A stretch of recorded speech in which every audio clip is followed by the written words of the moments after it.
Do you still have many parts that you have written already, music parts that you're saying, well, maybe we can use it on future albums? Yeah, there's a lot of ideas still floating around, for sure. And for this album, were they all, well, all the pieces written the 2 years that you're working on this album, or did you use maybe other stuff that you recorded? Some were, but like... Well, actually, Violet Hill was part of that, was the first thing that was ever written in Coldplay. Yeah?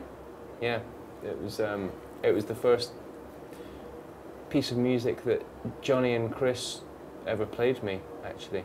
And what did you think of it? I loved it. I loved it, and so that's interesting because that Violet, you know, that means that there's part of Violet Hill is maybe 11 or 12 years old. Amazing. But how come it wasn't used on the 3 previous albums? Not the right time, I guess. It wasn't. It didn't fit. But it's been waiting around for a while. Yeah. And can you say why it suited this album maybe more properly? Can you say why? No, it depends. It was an idea which was obviously developed into Violet Hill, but I don't know. It's just if you pick up, you know, you sort of pick up an idea and you start working on it. Sometimes you can see it through to the end, and sometimes it doesn't work. You know, it's like a puzzle. Mm-hmm. And that's happened with a few other kind of bits of music that we've had. We've tried to work them into other songs and they don't quite work, but one day you just try something and it works. You know, you never know when that's going to come along.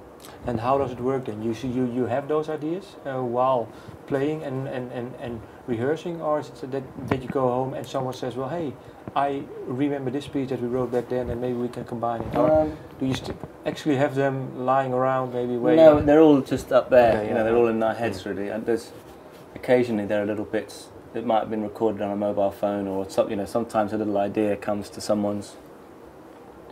It comes into someone's brain, and they, you know, Chris has a habit of recording things on his phone, and you know, we have little dictaphones or little video cameras that we can use to do ideas. So sometimes they're actual copies of it, but most often it's just memories.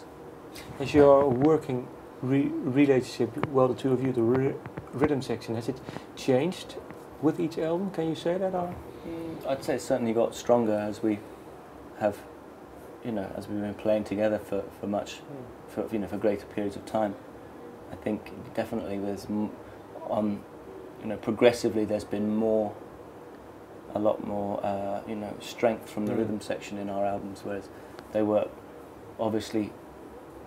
The main thing about our music is the melodies and the songs, but I think where originally we were just kind of supporting the melodies, now I think we're kind of providing a lot more than just that, you know, a nice backdrop to the songs. I think rhythmically there's a lot more interesting stuff going on these days.